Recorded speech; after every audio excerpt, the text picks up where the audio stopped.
Eh bien écoutez, on repart pour cet après-midi avec une deuxième table ronde sur un thème légèrement différent de celui du matin, quoique tout se retrouve, tout se regroupe.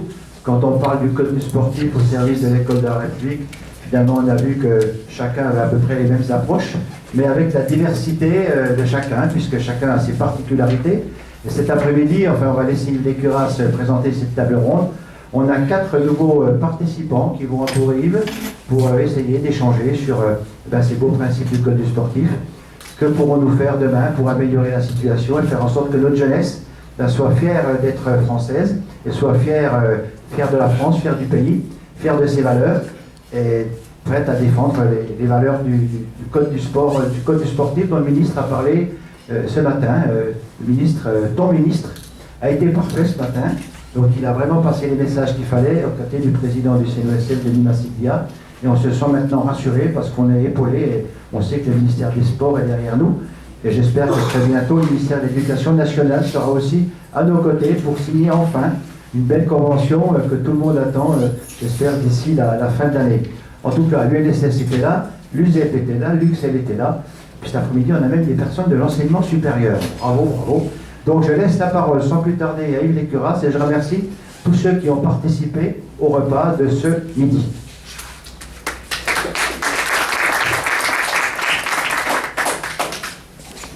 Bon, entre le chanteur et le président, vous voyez que la transition est faite pour attaquer cette deuxième table ronde. Pour parler des relations du code du sportif et de l'école de la République, nous avons donc organisé 2 tables rondes pour essayer de préciser les relations entre le sport et cette école de la République. Ce matin, très rapidement pour résumer, la première table ronde s'est attachée à une analyse de l'éducation par le sport et puis des écueils qu'on rencontre, ceci à partir de la notion de respect, mais des écueils qu'on rencontre à travers la violence et la tricherie qui continuent néanmoins à prendre une place beaucoup trop grande. Et je regrette là, mais c'est très populaire de dire ça, très ras des pâquerettes, mais que très souvent la presse parle beaucoup plus de ce qui va mal, de ce qui va bien. Parce que quand on critique par exemple les problèmes qu'il y a sur les matchs de foot, ça concerne 0,01% des matchs, sur des centaines de milliers de matchs qui ont lieu.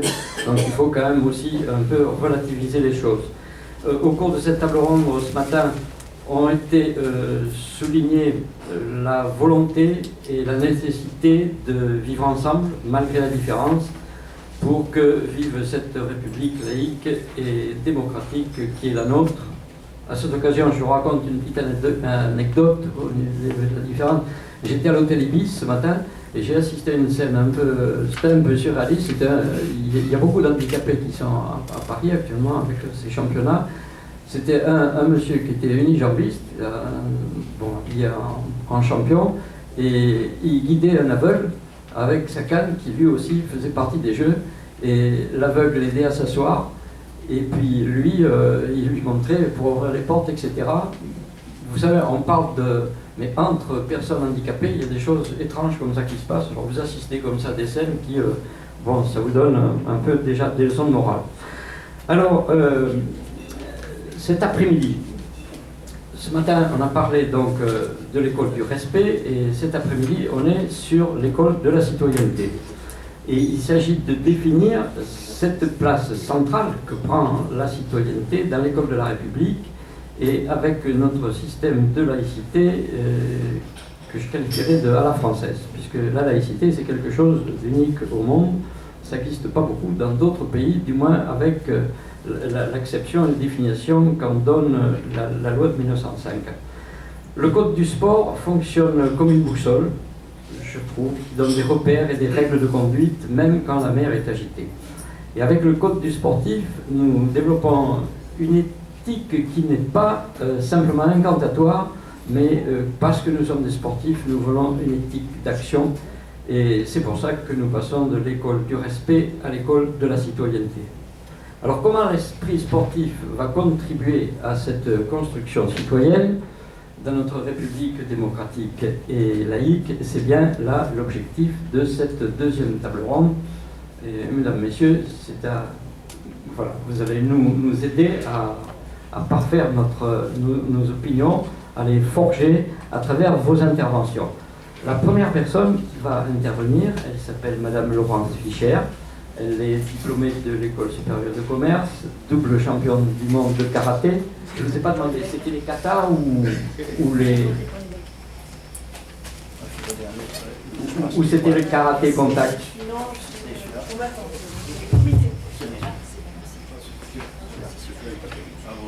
Bonjour à tous, je suis une combattante, donc c'est en comité de compétition.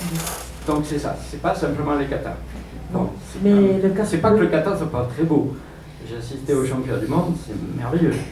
Ça dépend, ça fait partie de la formation du karatéka de toute façon, de passer par cet aspect technique. J'ai fait aussi du kata, mais pas à très haut niveau. Bien, merci beaucoup pour cette précision. Vous êtes marraine de Play International et membre de la conférence des grandes écoles.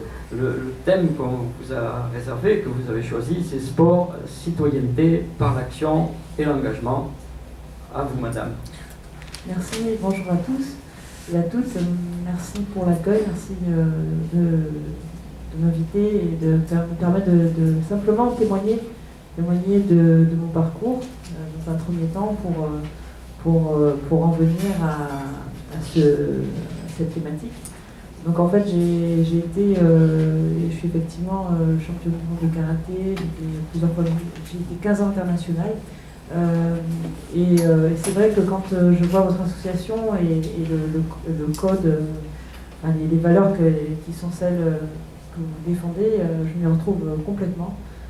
D'abord en tant que pratiquante enfant dans le club, et ensuite même à très haut niveau, et même en tant que championne, et aujourd'hui en tant qu'enseignante et transmetteuse. Je ne sais pas si je peux dire ça comme ça.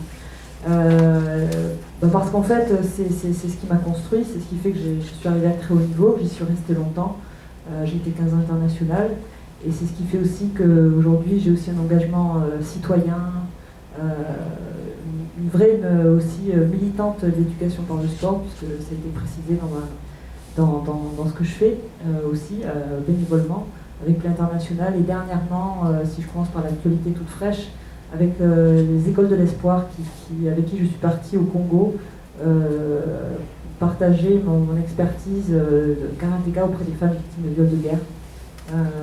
Et donc c'est pour vous dire que effectivement je crois beaucoup, je crois vraiment que le sport et ma spécialité le karaté peut être un outil extraordinaire de construction, de reconstruction, de socialisation, effectivement du vivre ensemble, et c'est ce que je défends, que je prône, pas seulement à travers ce travail que je fais vis-à-vis des populations les plus vulnérables, que ce soit là au Congo, mais c'était aussi en Haïti, au Burundi, en Afghanistan, en France, mais aussi tout simplement au quotidien, c'est ce que vous dites aussi. Donc au quotidien, c'est dans la relation aux autres, c'est dans la relation avec les jeunes pratiquants. Et je pense qu'on parle d'éducation, effectivement, ça commence dès le plus jeune âge. L'éducation, c'est aussi...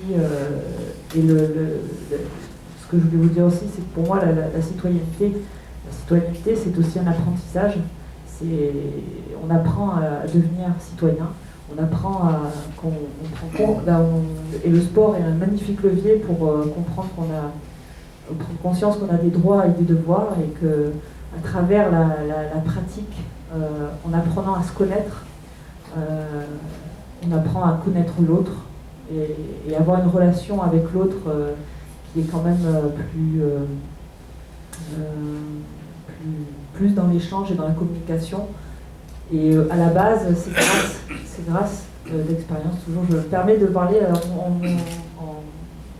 par rapport à mon expérience, grâce à la pratique, donc à l'action. C'est parce qu'on est dans l'action, c'est parce qu'on est au départ dans un dojo, on est dans la relation avec un enseignant, qu'on est en relation avec les autres, et on est amené à comprendre l'environnement, à se sociabiliser. Parce que moi, même à la base, je vous avouerai que j'étais un petit peu... j'étais pas autiste, mais j'avais de gros problèmes de communication. Donc autant pour des jeunes qui sont vraiment en difficulté, qui sont dans une énergie débordante et qui n'ont pas de repères, c'est très constructif.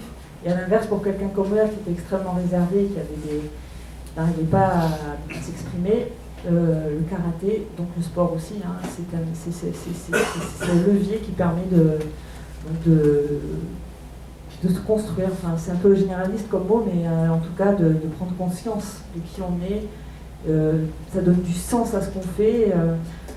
Et c'est pour ça aussi que dans mon parcours, pendant ma carrière sportive, enfin, mon premier titre mondial c'était en 98, championnat du monde ont lieu tous les 2 ans, j'étais sur le podium, j'ai fait 3e à chaque fois jusqu'en 2006, où j'ai fini ma carrière. Et sur mes 3 dernières années, j'ai osé passer le concours des grandes écoles, que j'ai réussi en ce qu'on appelle admis sur titre. Et j'ai fait 3 ans de formation à l'ESSEC pour être diplômé ce qu'on appelle grande école, Master of Science in Management.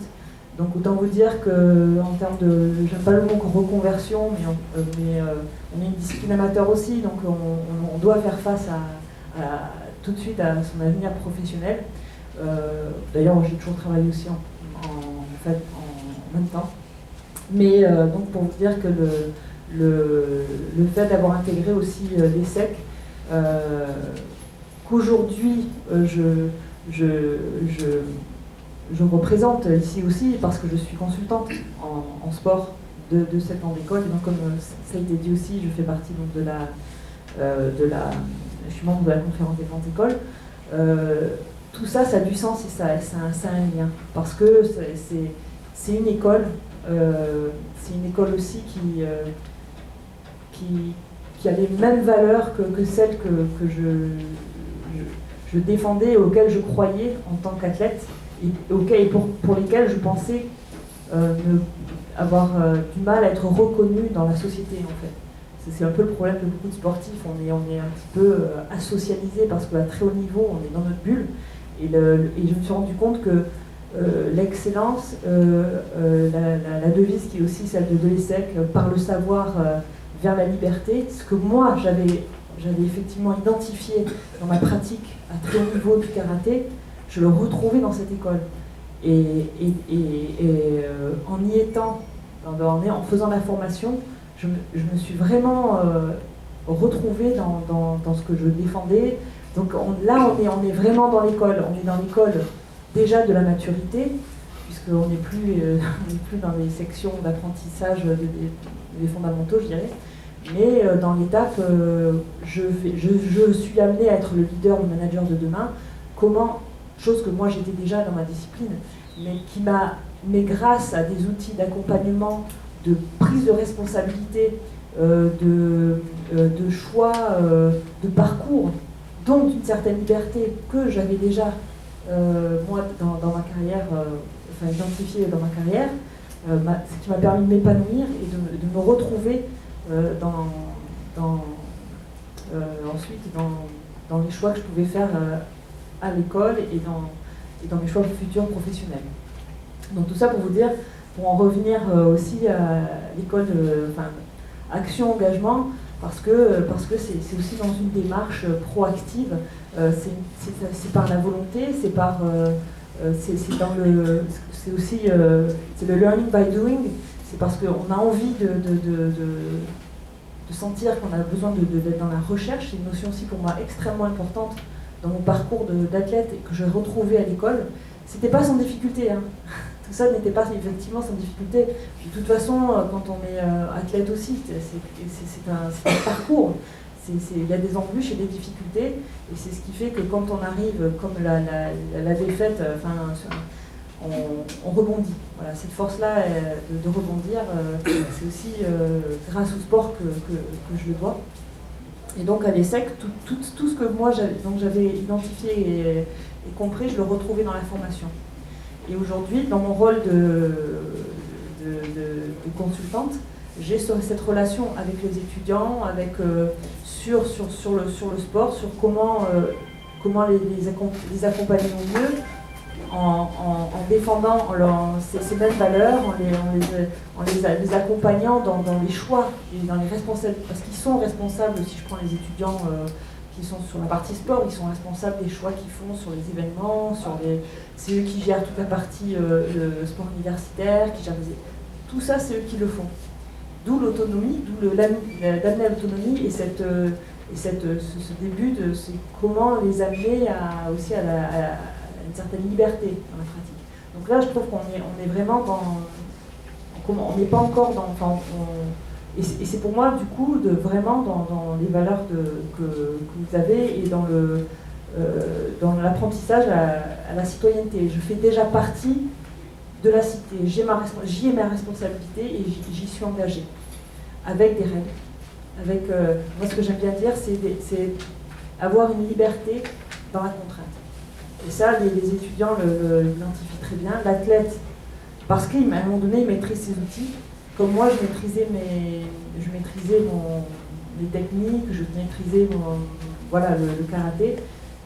Je me sentais libre, mais dans la contrainte qui sont les règles qui me sont imposées d'une certaine manière, oui, et qui représentent des repères pour pouvoir m'exprimer au mieux. Et ça, je trouve même que cette expérience-là, l'ESSEC le propose aux étudiants, et c'est assez novateur parce que finalement aussi, par rapport à ce que j'ai connu ailleurs, parce que c'est quelque chose que j'ai découvert dans la pratique du sport, un certain niveau de pratique.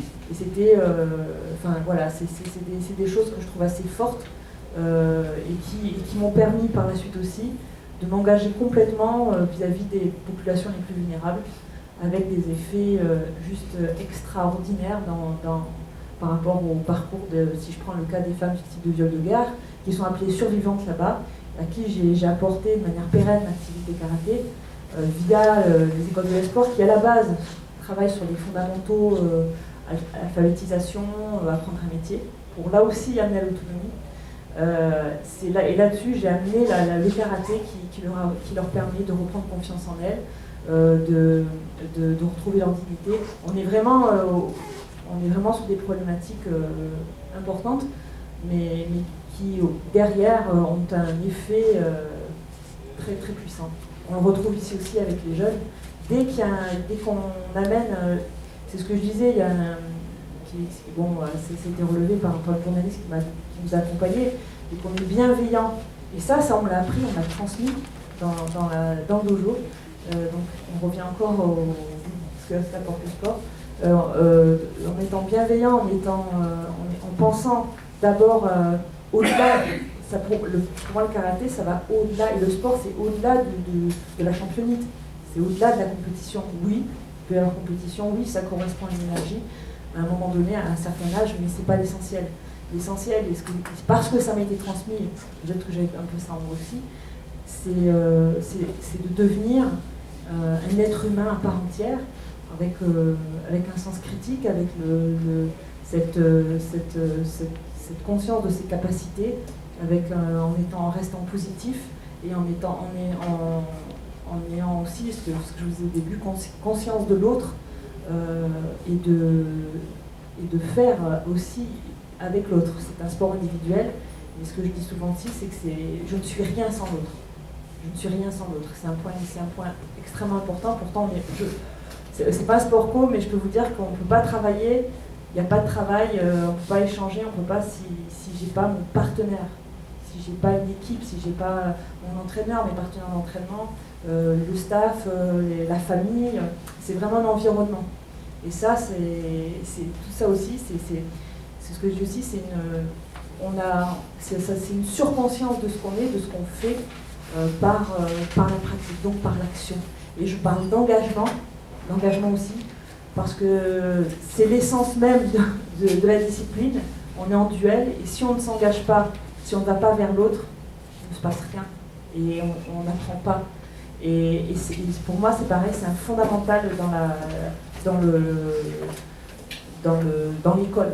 L'école, c'est ça, c'est s'engager, c'est aller vers l'autre, aller ensuite aussi chercher en soi, parce qu'on est aussi accompagné. Parce qu'il y a aussi un entraîneur, si je prends l'école supérieure, il y a un professeur, c'est une équipe aussi, et on est dans cette dynamique-là. Voilà, je crois que j'ai un peu fait le tour. Voilà. Oui, bon, j'aime beaucoup comment vous parlez de l'enseignement et puis le transfert qu'il y a entre le sport et puis ce qui se passe dans une école. Certainement, vous avez des questions à poser à Madame la Présidente.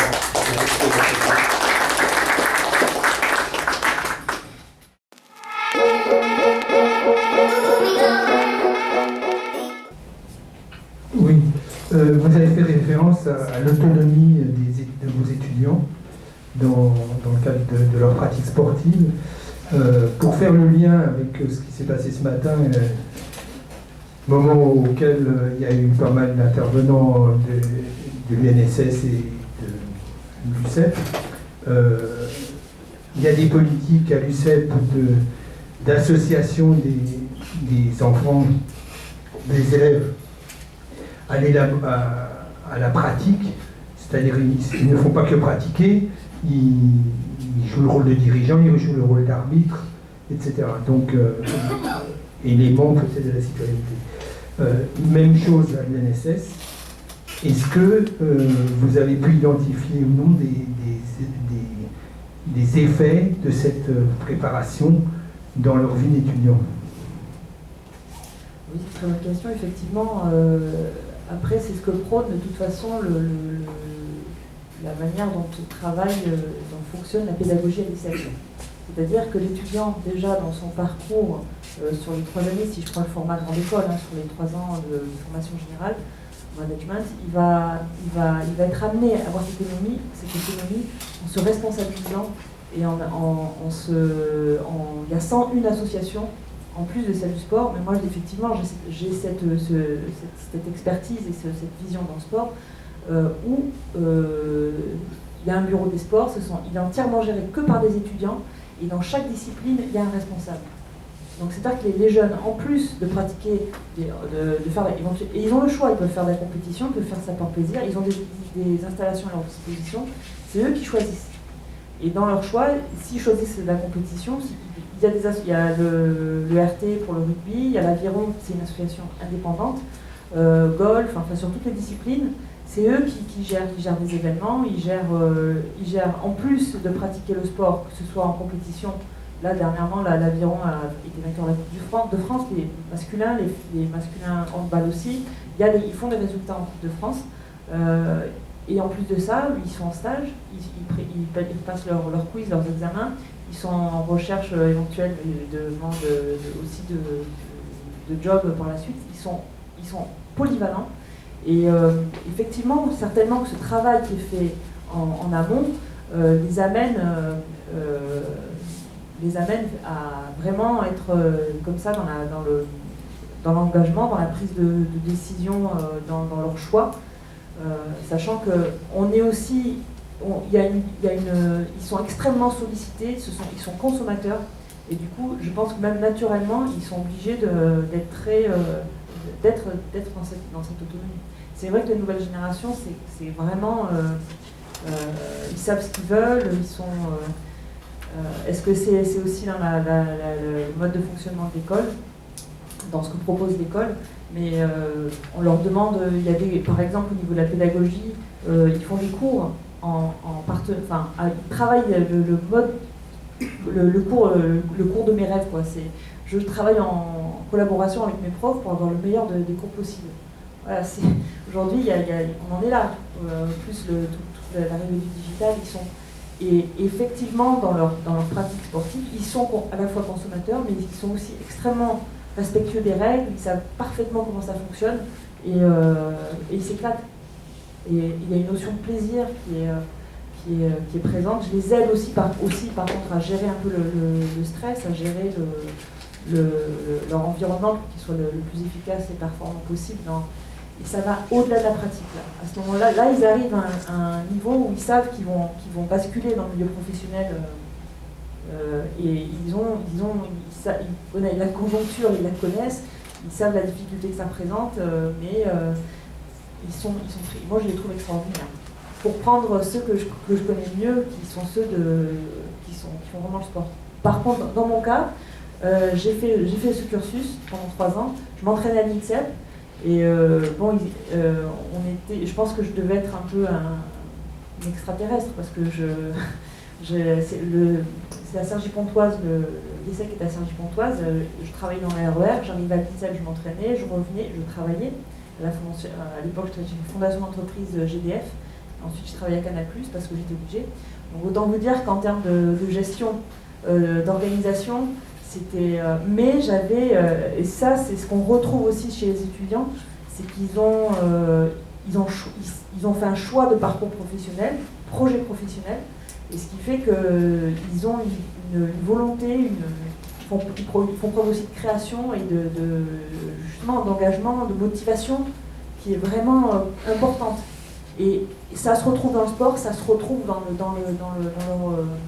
l'envie pour eux je dirais pas réussir, mais en tout cas de s'épanouir aussi professionnellement, grâce aux outils de leur école. Merci beaucoup. Bravo. D'autres questions? Vous avez été très, très concrète dans votre exposé. Bon, moi, je l'ai beaucoup apprécié. Et vous le faites avec beaucoup de chaleur. On vous sent passionné. C'est comme ça qu'on souhaite avoir des sportifs. Et je comprends mieux, si vous voulez, que les étudiants aiment travailler avec vous, parce que vous l'avez dit à un moment donné, vous souhaitez qu'ils soient autonomes.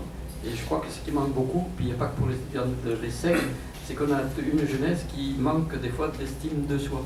Et on le voit beaucoup avec les jeunes qu'on a dans les quartiers, des moments où, et à travers le sport, ils recommencent à ressembler à quelque chose. Ils reprennent des habitudes de vie régulières, etc. Enfin bon, c'est encore tout un discours. Je vous remercie encore beaucoup, madame. Monsieur, vous pouvez l'applaudir. Oui, oui.